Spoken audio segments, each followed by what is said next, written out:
Hi friends, నేను మీ నాగమణి. ఇది బొంబాయి రవ్వ ఫ్రెండ్స్. బొంబాయి రవ్వతో దోశ బాగుంటుంది, చాలా టేస్టీగా ఉంటుంది. మార్నింగ్ మీరు టిఫిన్ కింద వేసుకోవచ్చు. నేను వేస్తున్నాను ఫ్రెండ్స్. ఈ గ్లాసులు బొంబాయి రవ్వ వేస్తున్నాను, చూసుకోండి. ఈ గ్లాసులు బొంబాయి రవ్వ వేసి ఒక చిన్న గ్లాసులు పెరుగు వేసుకోవాలి ఫ్రెండ్స్. వేసుకొని దీంట్లో తగినంత ఉప్పు వేసుకొని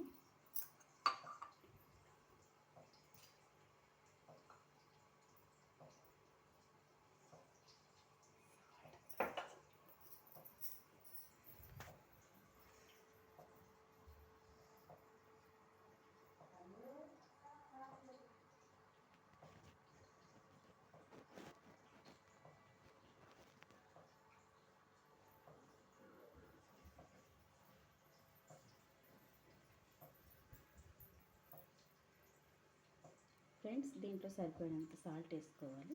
హాయ్ ఫ్రెండ్స్, ఇందాక నేను బొంబాయి రవ్వతో ఎట్లా దోశ చేసుకోవాలో చూపించాను కదా ఫ్రెండ్స్. దానికి ఇప్పుడు మళ్ళీ నేను వాటర్ పోసి మిక్సీ పెట్టుకుంటున్నాను ఫ్రెండ్స్, చూడండి. హాయ్ ఫ్రెండ్స్, బొంబాయి రవ్వతో దోశ ఎలా వేసుకోవాలో చెప్పాను కదా. దాంట్లో కొంచెం ఒక హాఫ్ స్పూన్ తినే సోడా వేసుకోవాలి ఫ్రెండ్స్. దీనికి కొంచెం ఎక్కువ వేసుకోవాలి ఫ్రెండ్స్, వేసుకుంటేనే బాగా మెత్తగా బాగుంటుంది.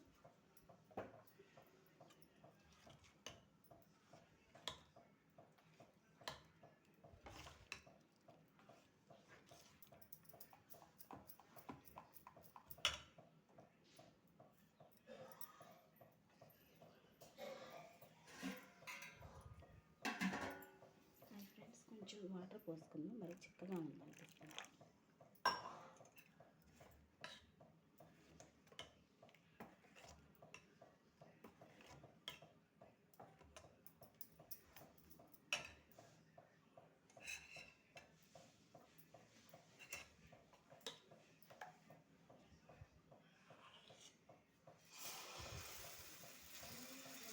మనం ఎక్కువ వేయవసరం లేదు పిండి, కొంచెం ఒక ఫ్రెండ్స్.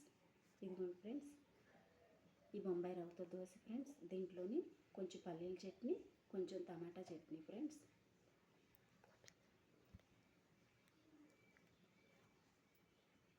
హాయ్ ఫ్రెండ్స్, ఇదిగోండి ఫ్రెండ్స్, దీంట్లో లోపల దోశలో కూడా చక్కగా బాగా కాలింది. వేసినవి కూడా బాగా ఇదన్నీ బాగున్నాయి ఫ్రెండ్స్. దోశ కూడా చాలా బాగుంటుంది ఫ్రెండ్స్. మీరు కూడా తిని ఎలా ఉందో వేసుకొని తిని చూసి చెప్పండి ఫ్రెండ్స్. ఇలా తింటే దోశ దాని టేస్టే వేరు ఫ్రెండ్స్. సూపర్గా ఉంది ఫ్రెండ్స్.